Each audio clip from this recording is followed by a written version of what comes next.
oras upang mag-ibang bansa. Dugot pawis ang kanyang pinuhunan. Kahit masakit sa kanyang kalooban, makapagbigay lamang ng kaginhawaan. Mahal sa buhay kanyang iniwan,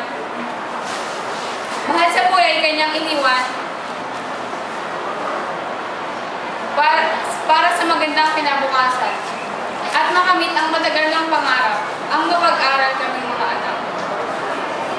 Hindi sa lahat ng oras ligaya ang aking nadarama dahil minsan may mahalagang okasyon na wala siya. Oo, nasa ibang bayan ang aking ama pero hindi ito sapat na batayan upang sabihing unlad ang aking pamilya dahil hindi lahat ng nasa ibang bayan ay mayaman. At nais kong ibahagi sa inyo ang maikling kong mensahe para sa aking ama at ina. Para sa aking ama, maraming salamat po sa sakripisyong inyong ginawa. Dugot pawis, pagtitiis, at hirap ng inyong ginagawa.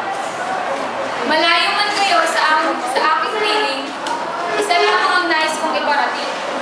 Pagmamahal sa inyo at isang pangakong aking tutuparin. Pag-aaral ko ay mas lalo pang pagbubutihin. Para sa inyong pag-uwi, ako ipang malaki at yayakapin at sasabihin nang dahil sa inyo, ito ang aking darangin. At para naman sa aking ina, maraming salamat po sa sakripisyong inyong ginawa. Tiis, gabay at pag-unawa. Mula sa inyong sinapupunan, ako hindi ninyo pinabayaan.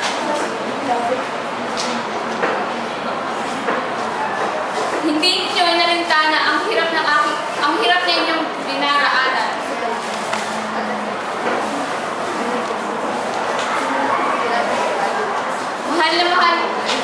Maraming salamat po aking ina. Mahal na mahal ko kayo at tunay ko na nag-iisip. Payo lamang sa katulad kong mga anak ng nasa ibang bayan ang magulang. Bigyan nating halaga ang sakripisyong kanilang ginagawa. Huwag nating baliwalain ang dugot pawis, paghihirap, pagtitiis at panguli lang kanilang ginagawa.